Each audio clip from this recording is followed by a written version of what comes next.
Hello, bachon. Let's see this question. The question says, which act is considered as the umbrella legislation that covers all other legislation related to protection of environment?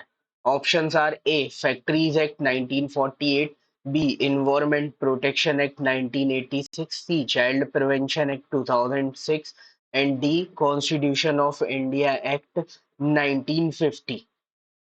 ऐसा कौन सा act है जिसमें मतलब environment related जितने भी चीजें थी उन सारे लॉज को एक साथ कंसीडर करके और एक बड़ा सा एक्ट बनाया गया था। ठीक है, तो ये हमें ऑप्शंस में दिया गया है।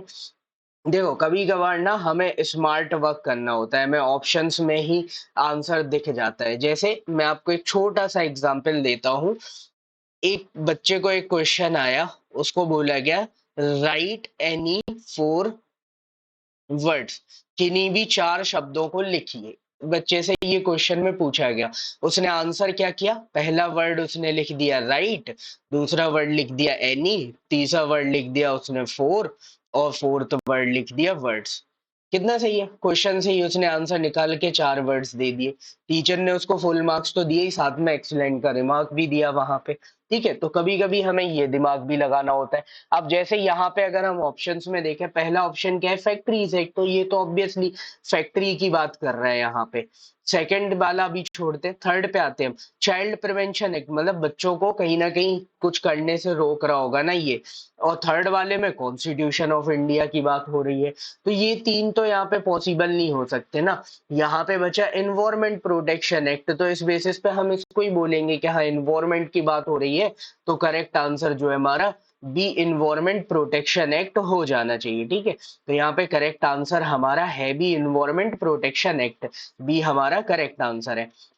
अब हम बात करें इन्वायरमेंट प्रोटेक्शन एक्ट की, तो देखो 1980s के टाइम पे पॉल्यूशन हमारे देश में बहुत ज्यादा बढ़ गया, व्हीकल्स से भी पॉल्यूशन हो रहा था। फिर 1984 में भोपाल गैस ट्रेजेडी हुई, तब समझ में आया कि सेफ्टी मेजर्स भी नहीं लिए जा रहे हैं। और फिर एयर पॉल्यूशन, वाटर पॉल्यूशन, सारी चीजें बढ़ती चली जा रही थी। तो उस टाइम पे ये समझ आया कि भाई जो छोटे छोटे से लॉज बने हुए थे और हर चीज के लिए अलग अलग लॉ बना था, तो क्या इनका पूरे तरीके से इम्प्लीमेंटेशन नहीं हो पा रहा है और ट्रेजेडीज बढ़ रही हैं। तो हमें एक ऐसा लॉ लाने की जरूरत है जो सारी चीजों से डील करे और सबको एक साथ रखे। तो उसके बाद फिर गवर्नमेंट ये लेके आई थी एनवायरमेंट प्रोटेक्शन एक्ट, इसीलिए इसको अम्ब्रेला लेजिस्लेशन बोला जाता है।